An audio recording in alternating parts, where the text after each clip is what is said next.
Good afternoon and welcome to this week's Building Power. I'm your host, Zakia Sankara Jabbar, and I am delighted to be back with you today. We were off last week for the holiday break and hope that you all had a good holiday. I know that lots of folks' plans were canceled, including my own, because of the new restrictions that many states have implemented, and it's certainly because of the CDC recommendations. But we are back, and we're back talking about all things education and education justice related. So to that end, I'm excited to welcome my guest today, Brother Reggie Jenkins, who is doing some amazing work down in Knoxville, Tennessee. So we're going to get a peek at what's happening in the South, in the Southeast in particular. And I think it's important, at least, from my perspective, that we hear from folks in all regions in our country. A lot of times we tend to kind of focus on not we as in our show, but I would say, when I think about like education advocacy, you usually think about either the coast or you think about big cities. And as someone who grew up in the rural South, I know that there's an entire constituency out there that certainly doesn't have it all made. And we want to certainly give them a platform to talk about what education is looking like in smaller cities, particularly in the Southeast. Where in many of those cities, I know that's the case in Alabama in the Black Belt, the schools are rural, but they're also African American predominantly. So Reggie Jenkins is our guest today. He is a speaker, an author, an educational consultant. Along with these roles, he also serves as a founder and executive director of the Unique Academy Incorporated. He received his education from the University of Tennessee at Knoxville, where he majored in mathematics and had a minor in statistics. After completing his studies, Reggie earned his bachelor's degree of science. Although Reggie has a love of mathematics, his one true passion has always been to help youth as they navigate their way in life. So the past 25 years, Reggie's life has been spent working with young people and learning how to prepare them for a successful and productive future. He served in various roles with the Knoxville County school system and has had volunteered with local youth programming as well. In 2003, Reggie founded the Unique Academy, which is based there in Knoxville. And since then, he has cultivated the leadership of young people in African American history, self-esteem, and even teen entrepreneurship. Wow, that's amazing. And welcome to Building Power today, Brother Reggie. Tell us a little bit more about your work and journey.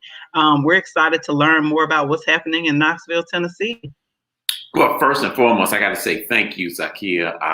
I'm a follower of yours. I'm a supporter of you. You are greatness within this country. I appreciate all the efforts that you do. And I thank you for allowing me to have this opportunity to share what I do. Again, my name is Reggie Jenkins, originally from Memphis, Tennessee, born and raised in Memphis. Went to University of Tennessee, been in Knoxville over 30 years, and just have a real passion about young people and education. And it stemmed from my father. My father owned a barbershop when I was growing up. And he worked with a lot of, because of course, people in the black barbershops and the beauty shops, you're not just a barber or a hairstylist, you're a counselor, you're an educator, you're a father figure, you're all these different things. So he, with his example and my family's example, you was talking about rural, both my mother and father from a small town in Mississippi called Duncan. And when I was growing up as a baby, every summer they would ship me to Duncan because my grandmothers lived like maybe half a mile from each other in little dirt roads, cesspool, and all that stuff. So I know what you're talking about because I spent a lot of my youth in rural part of, in rural South in Mississippi. And Duncan is like 90 miles south of Memphis. So I definitely know what you're talking about. But I discovered my passion. We grew up in a time where, especially in my teenage years, when you start talking about hip hop, you're talking about KRS-One, Public Enemy, West Coast, the South, Tribe Called Quest. We had A Different World. So we grew up in an eclectic time where, being black was something, was in a sense, in the fact that, I discovered who I was in my early college years. So I just developed a passion for helping our own young people. As I learn, I try to pour into them. And so I started off volunteering with other organizations and helped develop curriculum, programming, and all that kind of stuff. And I just noticed that a lot of particular after school programs were really just extended day babysitting, daycare, and there was not a lot of educational things going on. So I created Unique Academy in 2003 to be an educational force. I want our children, all our children are geniuses. They just haven't been given the opportunity to shine. And so Unique Academy is five of the principles of Kwanzaa. So U is Umoja, unity, Ujamaa, cooperative economics, Nia, purpose, Imani, faith, and Kuchakalia, self-determination. So I just put those together and created UUNIK, Unique Academy. And so that's what we wanted to do. Starting off, it was kind of like, when you start an organization, because not only I started an organization, I wrote the grant. I wrote my bylaws, corporate bylaws. I wrote the thing to the IRS. I did all of that on my own. I had a friend of mine, he worked at the local urban league, and he kind of mentored me as to how to do it, but I did all on my own. And the first 5 to 8 years was kind of like a feeling, trying to figure out where my path was. And for the past 6 to 8 years, we kind of found our groove as far as what we want to do, especially the past couple of years, because Unique Academy, we work with over 4,000 youth in Knoxville. I was going to ask, tell us about the impact that you all have had with young people and the age group that you are targeting. We target 5 to 15. I have various programming. We going small. When I first started, I started with middle school and high school. But what happens with middle school and high school boys, they find other interests. And parents seem to think the older the child get, the less discipline and structure they need, and give them a lot of freedom. Even though the child may be struggling academically, but they put them in sports, or they put them in this, that, and other. And I'm like, no, academics, life skills, all that's in number one. And so a lot of my young people start to go to sports and other activities, and I would lose them.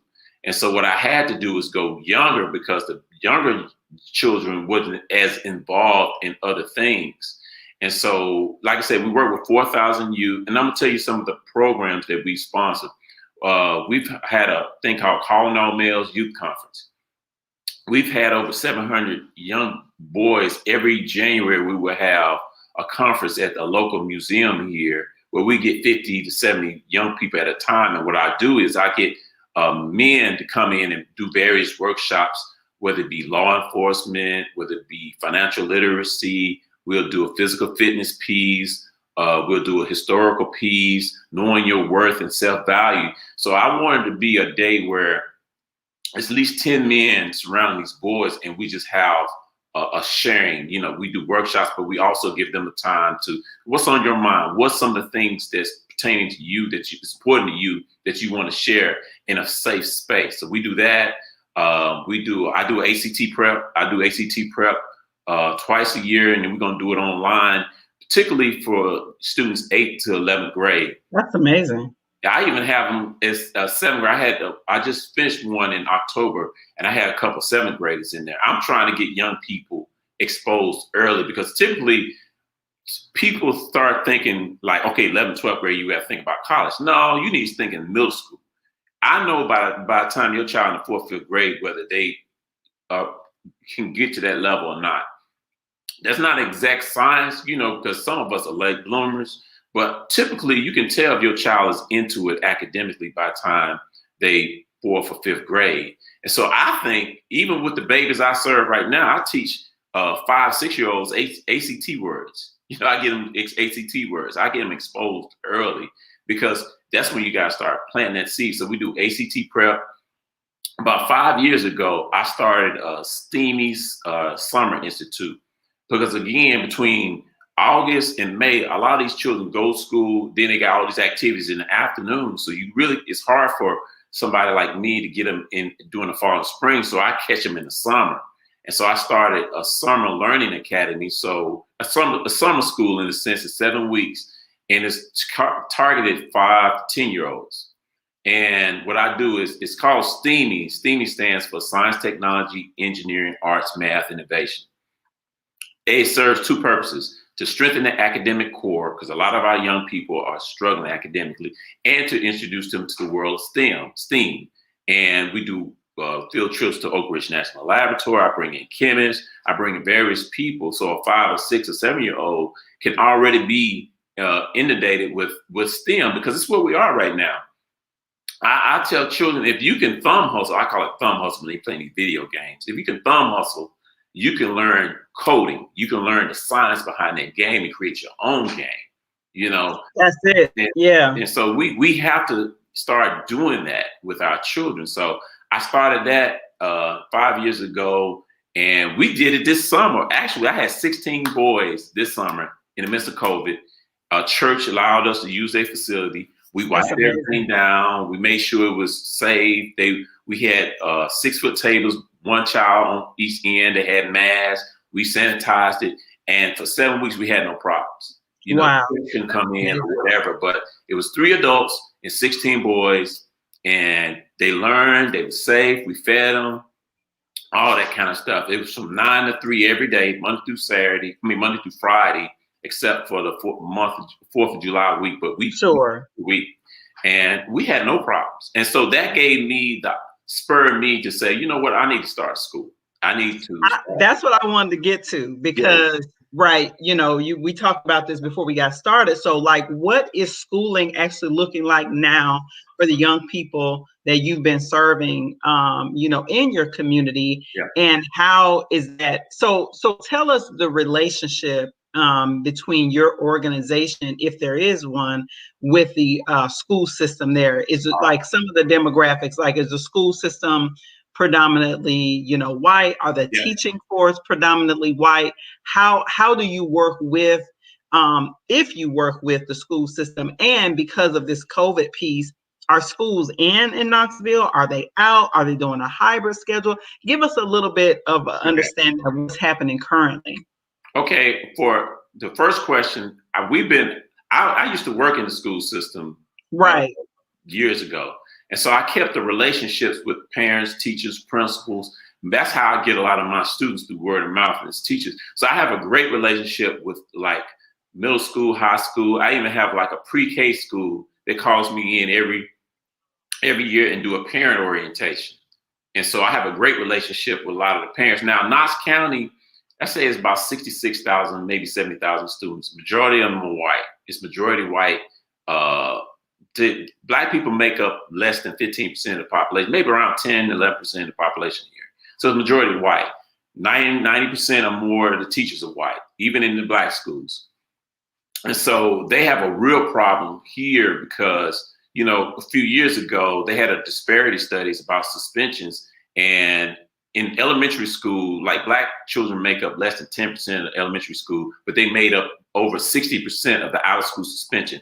And I'm just talking about talking bad, potential, not no prison pipeline, life in and all this stuff. And I'm sitting there like they suspending these children.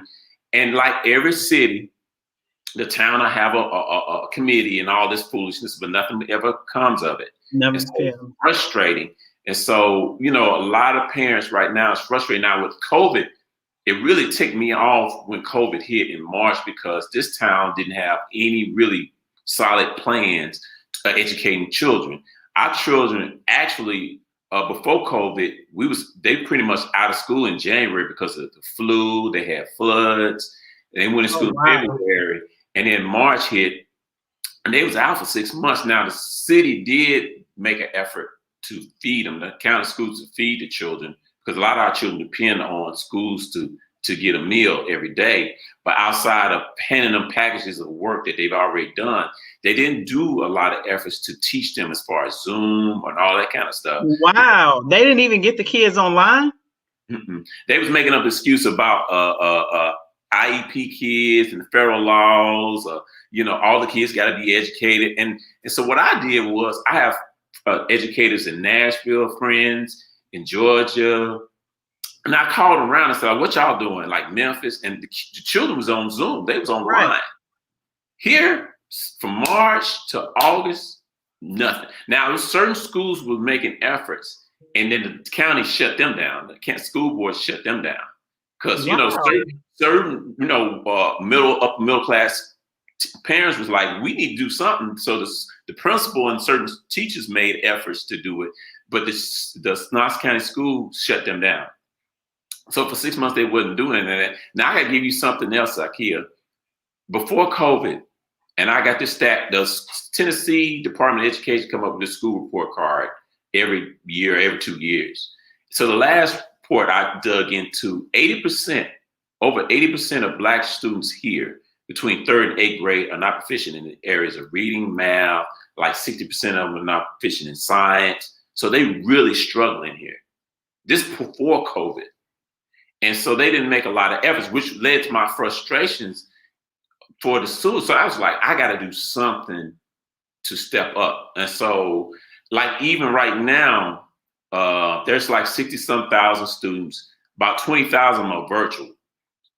The other ones are in school, but the virtual kids are flunking.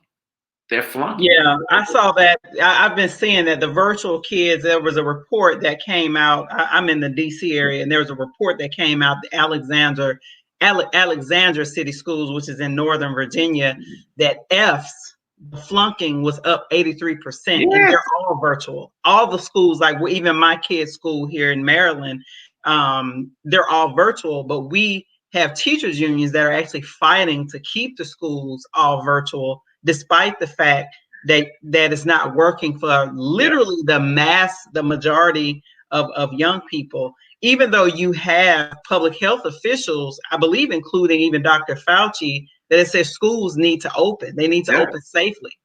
So it's certainly a point of contention. And I, even shared an article, and maybe we can put a link to that, in the comments. But the parents in California are suing because in California, in their state constitution, they have a right to public education. We don't have that as a federal right in the federal national constitution, but many states, like Maryland, where I am, they have it in the state constitution. So some parents are leveraging their state constitutions and filing lawsuits and saying, this isn't working. This is actually contributing to exacerbating the already gaps that you're talking about that happened in Tennessee. And I imagine Tennessee, I'm just going to assume, don't get mad at me, probably don't have a state constitutional mandate for a right to education. And even we got to be creative. Like one of the things I suggested was, okay, you got all these churches around here. Why not assign a teacher to these empty big buildings and have a room where you have 10 children and a teacher, and you make it a community thing. Yeah, we all are suffering, but it takes leadership to do that. It's like, let's think outside of the box. Okay, you don't want all the children in the schools. Let's do this. Let's make it safe to where we have churches, we have communities, we have museums. We have right now. I'm at the Phyllis Wheatley WCA. They rent me space to have my school for my students. And I keep them safe, but we don't have any problems. How many students do you have in your school? Huh? How many students do you have in your school? Right now I just have two. I'm gonna get 3 more in January. But I had 3. I knocked one left, so I got 2. And so I'm not taking no more than 5 because of the space I have. Sure. And once I get a building, I can take more. But right now I just have a couple of students right now with me every day. And I teach them or whatever. So, but we can utilize the community. We have to do something. People have to take parents going to step up and teach them, or your child is just accept the fact that your child gonna be 2 or 3 years behind. And once all is over with, you're gonna have to do extreme things to catch them up. Because how are parents, because the economy, let's be clear, the economy isn't shut down. How are parents expected to teach if they're working? They can't. I'm talking about those parents who are fighting to keep this. I shouldn't say parents. I should say to the teachers union who are fighting this. It's not the parents, but the parents. So Tennessee has a teachers union that is fighting as well? No, I was referring to the DC Yeah, area. yeah, Yeah, yeah. Because I didn't think y'all had collective bargaining no, in Tennessee. I know they have unions, but I don't think they actually have like bargaining bargaining power power. in the No, South. no, Yeah. no, no. But here they working. A lot of the parents working, but the children are not being taught. So Knox County made it mandated that the kids go back to school because they see in the grades, they seeing that these children are failing at an alarming rate. So the superintendent and the school board are like, y'all going back to school. So all the kids who are virtual are going back in January. So now we're not having that problem here, but I do think they're gonna have to do some things in terms of in the summertime, maybe going year round. They're gonna have to revisit that because even when they go back, it's just so much. I talk to teachers and principals. They gotta catch them up because they've been out of school practically almost all year. So it's like In Knoxville, this is the first time I think I've heard that they literally made no effort back in March to teach kids other than giving them packets. Yep. That they made no effort here. And the teachers still and the staff, everybody still got paid. Paid. Oh wow. They got paid. They got paid. So no, so it's gonna be something to see. They're even saying it's gonna be at least 2 or 3 years. I just can't afford. I just think Black people can't afford to just wait on our laurels for the system. We have to do stuff outside of the system. We have to advocate in it, but we have to do stuff outside the system to make sure not just my child, but the children around him or her is brought up to speed. Wow. That's that's very heartbreaking to hear. I mean, that's actually really heartbreaking, for me to hear. I'm glad that you have started a school. I guess my next question is to your point that you made about like there needs to be a community effort since there isn't a lot of education happening. I believe you mentioned that 20,000 students are online and then some other students are back in school. In terms of other like community partnerships and collaborations, can you speak a little bit more about that? Are there other efforts similar to yours to like maybe even some of the churches like start their own institutions to teach? Well, it's one church that had a preschool, but when COVID hit, everybody's in fear. So the churches are literally shut down here. Black churches. There are some white churches that they're doing their thing, but Black churches, no. Not to my knowledge. Most of them, all of them, shut down. I talk to pastors and stuff. And they want to start. They even want to start service, but the congregation don't want to go back. And I understand their concerns and fear, but as far as other efforts to teach these children, educate, I don't know anybody else trying, to do anything else. So people so fearful they don't even want to try. Not to my knowledge. I don't. And I'm real connected, but there's not a lot of effort. Now there's some other nonprofits like Shore Foundation. She's one. I know she's a Black, or Tanika Harper. She's another organization, and there may be one or two others, but the churches, no. Okay. They shut down. And that's my whole contention. Is like, they talk about the mask staying 6 feet apart. Well, you can spread children out. Right. And teaching have a mask on. If they go into school every day with masks on and teaching, you can do that in somebody's building, but people don't want to. People are so afraid, man, that they don't even want to try. Okay. Okay. Well, maybe with this vaccines and everything that are coming out, maybe, people will be a part of the first round of that and can kind of go back to some sense of normalcy. That's good. Now, in terms of your school and your students, tell us about your plans of expansion. You started to talk about that a little bit, and then we got sidetracked. But I want to hear a little bit more about your offerings and potential plans of expansion of getting a few more students in. Okay, my school is called STEAMY Learning Center. It's kind of inspired by the summer program we did. And I really wanted to start a school a while ago. I was inspired. I got to give a shout out to Marcus Klein, Freedom Home Academy in Chicago. Yes, the brother in Chicago. I saw him. Me and him been tight for a while. I also got to give a shout out to a sister named Queen Thais. She does a homeschool expo. That's right. In Atlanta every year. So my wife and I, before we had a child, my wife and I was like, we're going to homeschool our child. We're not going to send our kid to the school system because we knew where I was. Yeah. And so when Jabari, my son Jabari was born, we started going to the homeschool academy in Atlanta. And I knew Marcus before then, but he did a presentation there. And so, you know, and at the time, his time got cut off, but we were so impressed. I was like, I'm going to Chicago. So 2 years ago, a friend of mine, we went to Chicago, met with him, talked with him, open. And when this pandemic is over, I'm going back up there. He's helped me. He's been instrumental as far as helping me with the curriculum. Wow. Friends and teachers, they helped me with the curriculum. And so what I did was I'm developing a curriculum. This is so inspiring. Yeah, that's my dude, man. And so I developed a curriculum based off simple various models. But what we do is my school is going to cater first to K through probably 4th grade, right? Okay. Our goal is we're going to get 20 students. I had when I did a information session, I had over 20 parents in there.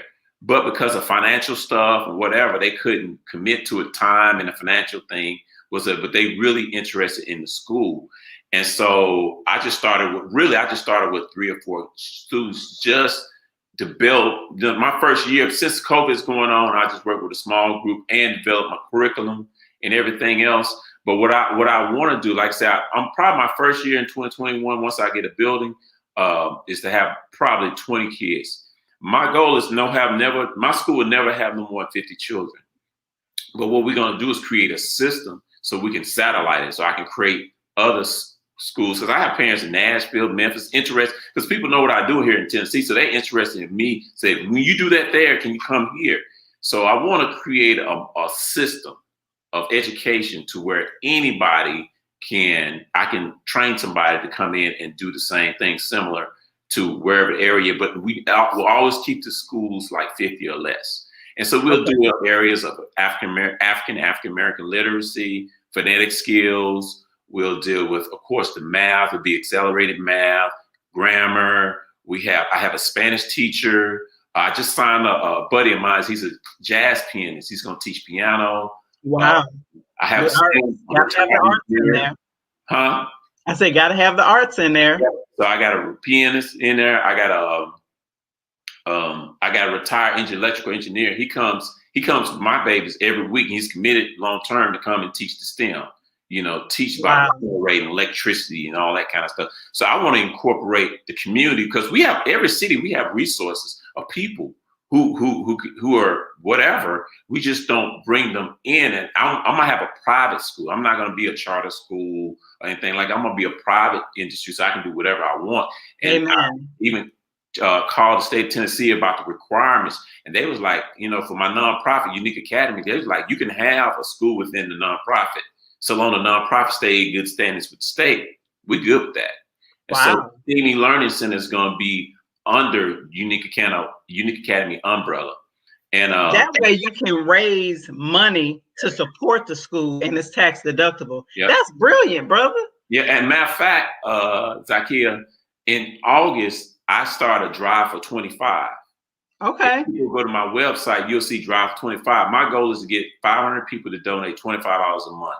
And that'll offset the tuition costs to tuition for the families who can't afford it, because it's private. Because when you talk about private schools, it's only the upper middle class Black people who can do that. I don't want to do that. I want to make sure I have a good mixture of our Black children and children who may not be able to. I can offset some of that cost, and they can get a great educational experience. Right. We're doing that. And one of the places I'm looking at is a building I'm looking at. It has a playground. We're going to make that into a STEM playground, STEM center playground.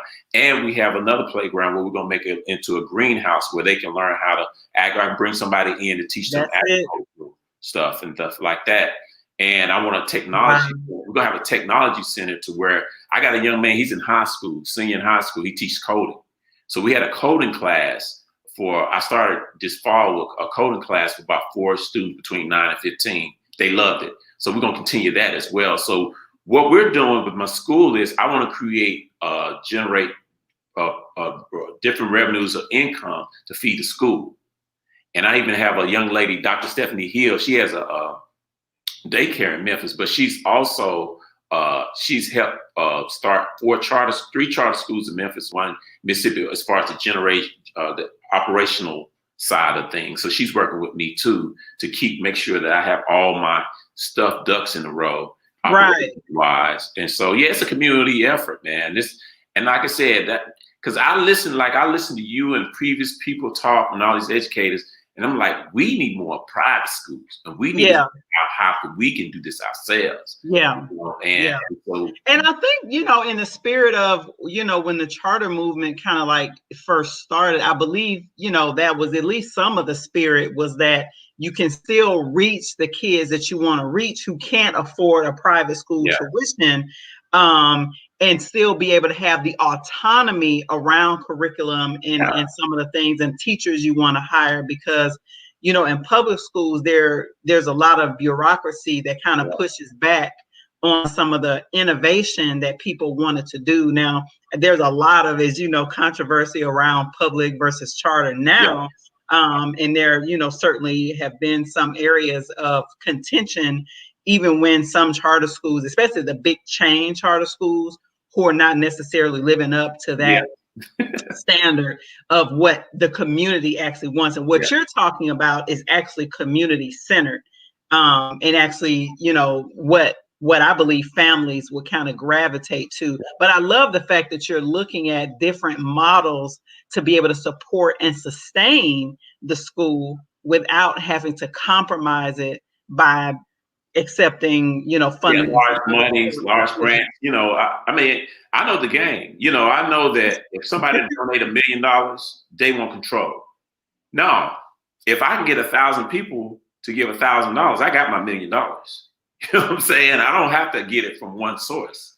I just got to have residual income. And so that's also another thing I want to do, is just do like 5-minute clip videos to help parents other places say, hey, these are some of the things you can do with your 2-year-old, 3-year-old, and get them, because we can't wait till our child is 5-year-olds and send them somewhere. We got to start educating them once they come out the womb.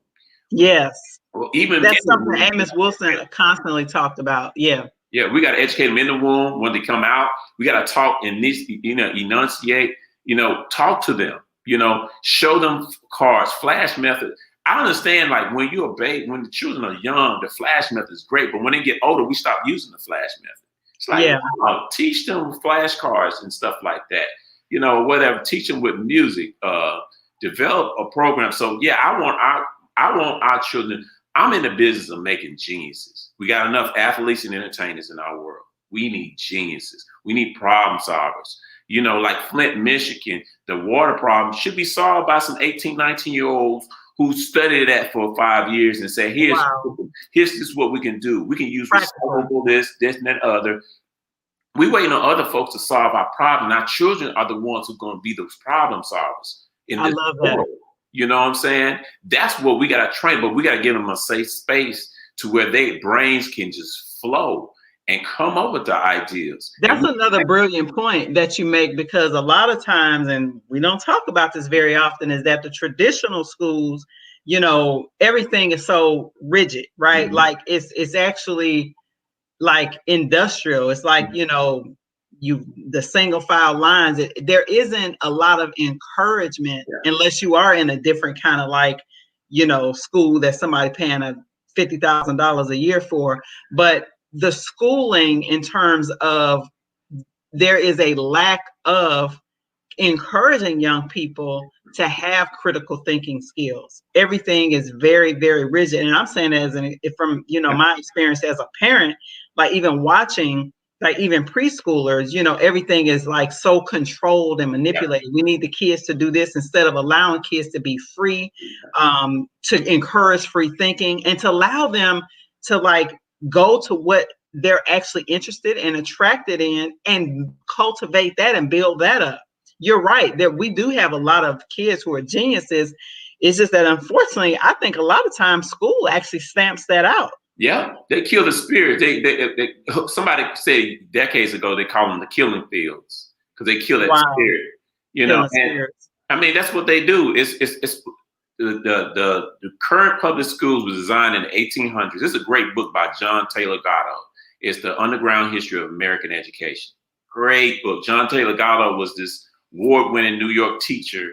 So he's passed on, but he wrote like Dumbing Us Down and The Underground History of American Education.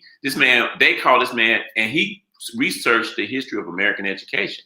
And it was by the industrialists, the Rockefellers, the Carnegies, who also controlled the big farm, the medical system. So they created a system to just what you were saying, to create laborers and managers of the laborers. Now it's the prison industrial complexes entered the mix with Black children. And so we have to break from that bondage. Even private schools, I have friends who pay money for these elite private schools, and they in there calling them N-words, and it's a hostile. They may get a little bit better because they got a little bit of technology or whatever, but they in a hostile environment, they pay $20,000, $30,000 for their children to be mistreated. It's like, what? That's nuts. Really? They paying that much money here in these elite white private colleges thinking we're going to get a better. To me, education is about growth and development, critical thinking. That's it. I'm teaching these young people. I got some second graders. I told them in 2 years, you'll be teaching my kindergartners because you will know enough to teach. I don't have to have a whole lot of adults in the building because my babies are going to be leaders to teach the other babies. You're teaching leadership development. That's and then also after like a certain grade, I just give you the curriculum, the syllabus, you go out and find it. Because there's two types of education. One somebody gives you, one you give yourself. The one you give yourself is a whole lot better. Me and you can attest to this. It's the things we discover. Yes, I can to attest to that. we discover stuff on our own that I sure did. PhD can never touch. You know what I'm saying? So I want to train them young. Children should be graduating at 14, 15 years old. You shouldn't be wasting all this time in no school. Because by that time, you pretty much know what you want. If I cultivate you by 14, 15, and this is what you want, I'm going to give you the blueprint to get there. Now, it's up to you to do it. But I'm not going to hold you hostage for another 3 or 4 years because somebody said it. No, my baby's graduating at 13, 14, 15. If you want to go to college, I'll get you there. If you want to go to trade school, I got you. If you want to just go to work, if you want to be an entrepreneur, I got you. That's on you, because at that age, you got enough time to make mistakes. And if you want to change the course of your direction, fine, we're good. But I just want to be there to support you. But I want you to be fundamentally sound. You got to be able to read, articulate your thoughts, communicate effectively, think, problem solve, build a bond with other people and bring something to the table. We got to teach our children, because the children, if you look at any movement, it was young folks, civil rights or whatever. That's right. That's right. Where's the Fred Hampton? Fred Hampton was 18 years old out here in court debating. Yeah. Where is that at now? Right. I want to bring those kids, the lawyers, the business people, the coders, web developers. It's a lot of money. Yeah, I'm going to lean into that a little bit, because and I don't know whether you've seen this in terms of, I guess it's a field that's called EdTech. And we're certainly, I've been studying like economics and finances and the markets and the people who, have these meetings and decide, how the economy is going to operate. So like the World Economic Forum and all these different, entities. And one of the things that I see on the horizon that I don't see people talking about, Reggie, and I'd be interested in your thoughts, is the rise of EdTech. Particularly, we have seen a rise of FinTech, EdTech, all these different techs, like, so it's going to be a technocracy. Cars, self-driving cars, autonomous driving cars, like all of that stuff is coming by 2025, 2030. Google has a self-driving car called Waymo, but I don't see people talking about that in mass. Like, how are we preparing today's children for a world where the jobs that we traditionally have had over the last century or so will some of those jobs, are just going to be obsolete because of technology. Like, how are we preparing young people, and how are we preparing for an education that's increasingly becoming more technologically driven? COVID has, as you see, has exacerbated that, which is actually, one of the contentions that I've had with teachers union. As I was like, well, maybe it's a moving train. That's how Razan says that we're not going to be able to stop. But I don't necessarily think that completely using technology to educate specifically young children, pre-K, kindergarten, first, I would say all the way up to middle school is going to be really appropriate. And I think we started off talking about the fact that a lot of kids are failing in this virtual learning environment. We have the data, and if this is where we're going, then how can communities and other people, spend partial time pushing back on that? But at the same time, if it's a moving train and there are people who have already decided that this is going to be it, then we need to be coming up with our own set of values and missions about, okay, well, we have to figure out, like we did in the earlier, 20th century and late 19th century, we have to educate our own children. Yeah. We have to do it in the best way that we can. Do you have any thoughts on that in terms of? I think the latter is I think it's a moving train. Like, it is. These people plan 50, 100 years out.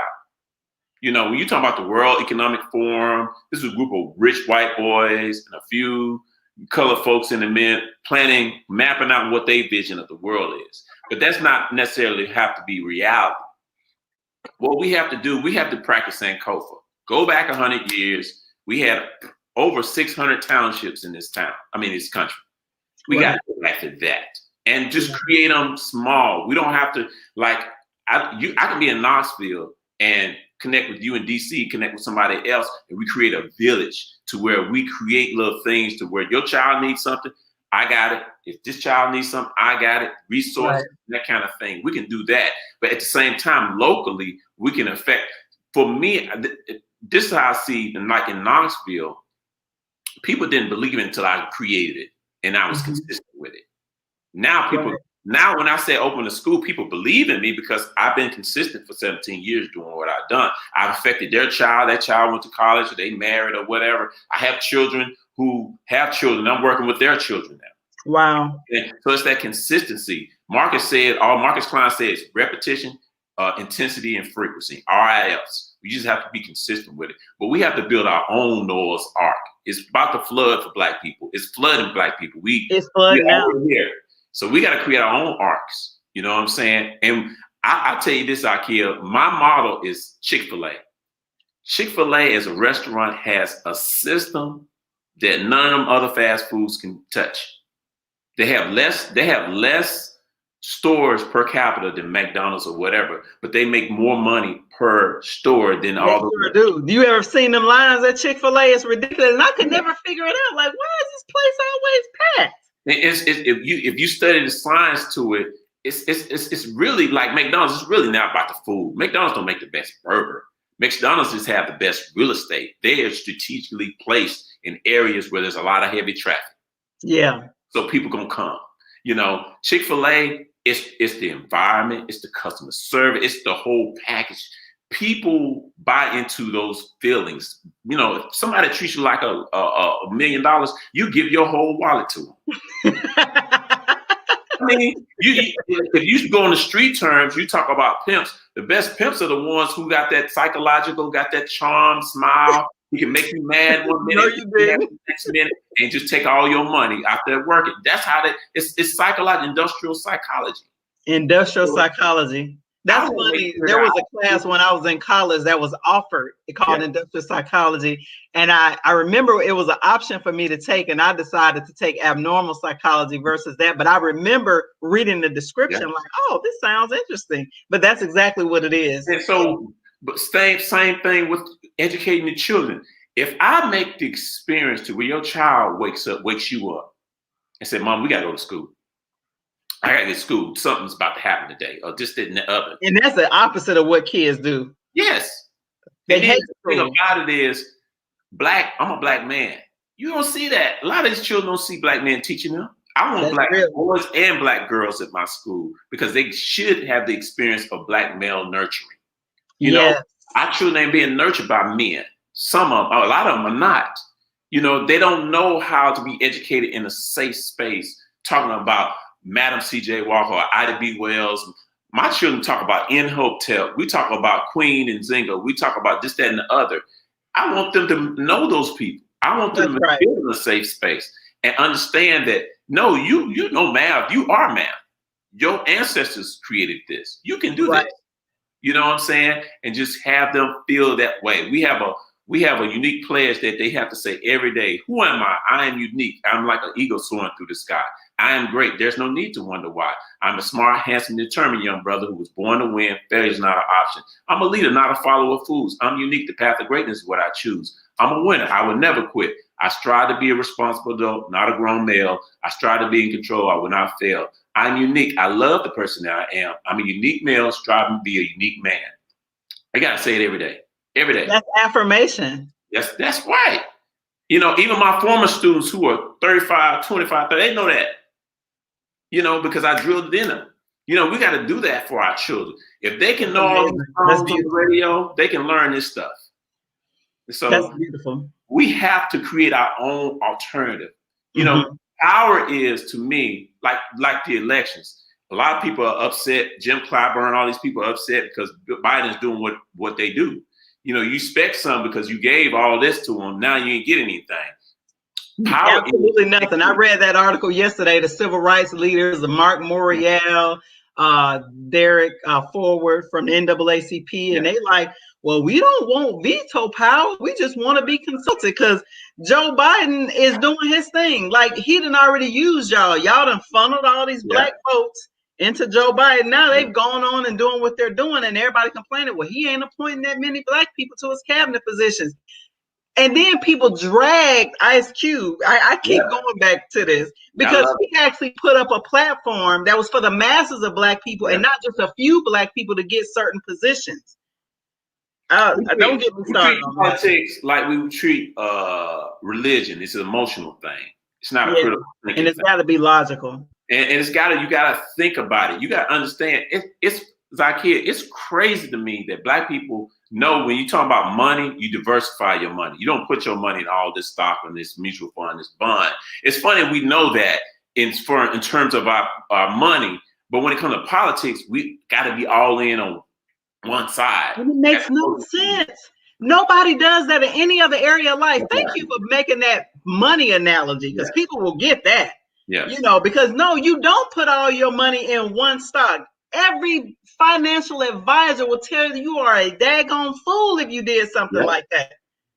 But we do that when it comes to voting. And so but I love it because when somebody consistent tells me who I am and I don't get it, it ain't their fault, it's my fault.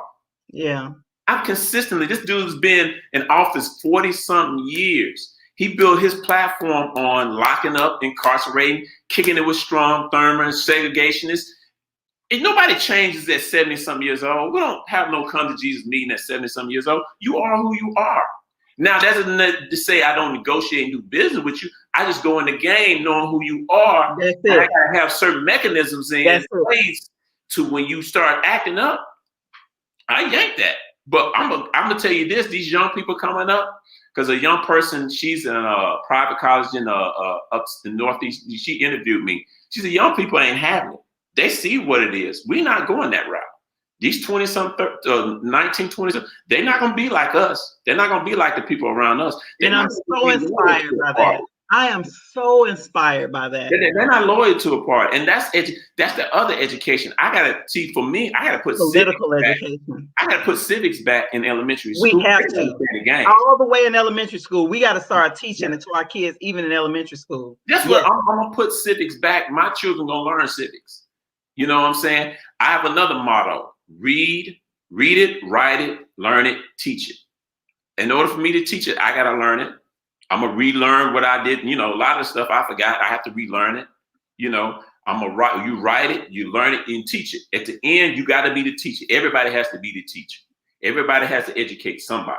and I'm starting with these babies because I got some babies in there. They 7 years old. In 2 or 3 years, they leading classes. Even my ACT prep, I tell my parents, that's why I get some 7th graders, because I tell them, I said, by the time you're in the 9th grade, you're going to be teaching my English, my ACT prep English. You'll be teaching my reading, because you can relate to them better than I can. Right. And so we gotta, that's how you get more educators. You put the kids in the children in position to be educators. So, okay, you make a mistake. Teachers make a mistake. I make mistakes. The mistake is not going to define you.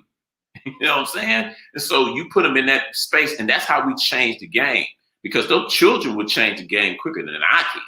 Right. Man. So that's what we do, STEAMing. And again, it's just not me. I look at Marcus Garvey School in LA. That's an inspiration. I look at Marva Collins back in the day. Yes, Marva Collins. I was talking about her with our CEO, Chris Stewart, the other day, because he, if you're on Twitter, you should follow him. On Twitter, he did a 10-point plan for what Joe Biden. What's his name again?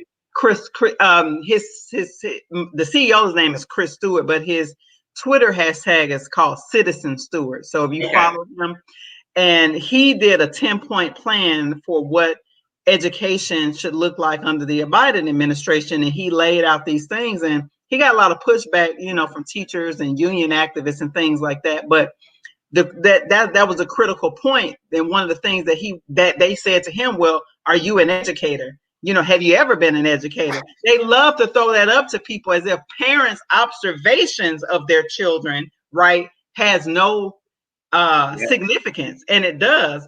And I brought up to him, I said, next time they tell you that, show them clips of Marva Collins, because there's still clips of her. They made a whole movie about her, Cicely Tyson. I saw it. So I was like, you got to go back and show them clips of her frustration when she was inside the system with these educators, right? She was one of the few who actually believed in the students. Yeah. And she left, started her own school, like you're talking about, so that she could teach these young people. And I think you're right. We have to get back to lifting up those names. When these nothing, our kids can't learn. Fun, man. I'm just a sum of their work. I'm just learning from them again. And it's too many people out here. Imwali Gurudi, he's in Atlanta. I could be in his school. Kamala Samara, Kamali Academy. Yes, we use his curriculum for my daughter. I just take what's out there and just put it in it's just gumbo. I just put it in my own flavor and just make it work for me. And that's what we got to do all over this country, man. We should have 1,000 private Black schools, and we can all sustain them. We don't need, again, that's why I'm saying a drive for 25. People got $25. You know what I'm saying? You can donate to a cause $25, and you can look at my website and see where the money is going. You can go get references. You can do whatever. And I put it out there. Some people gave 100. Some people, and I said also I had $25 a month or $250 a year. Some people gave 250. Some people gave 500. Some people gave 100. But that's how we bridge the gap for our children. And we create curriculums that we can sell. I'm gonna sell curriculums next year. I'm gonna teach parents how to do this for themselves. You can do this, even if your kid is in public school. And I think now you're on to something, especially since schools will likely be up in the air for the next couple of years. This is the prime time for you to be putting out those resources, because that's one of the things that I keep, people will hit me up privately.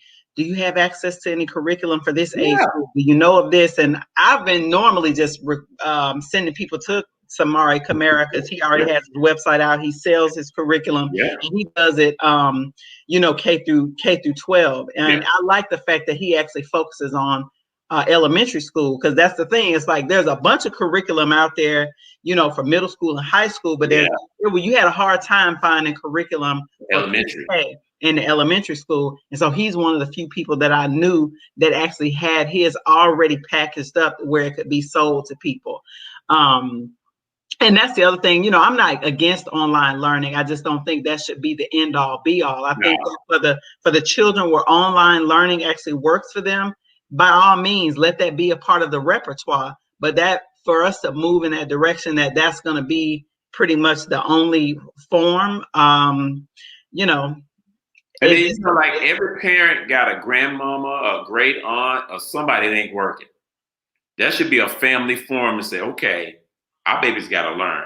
We're gonna teach you how to teach this curriculum, and you're gonna be the person.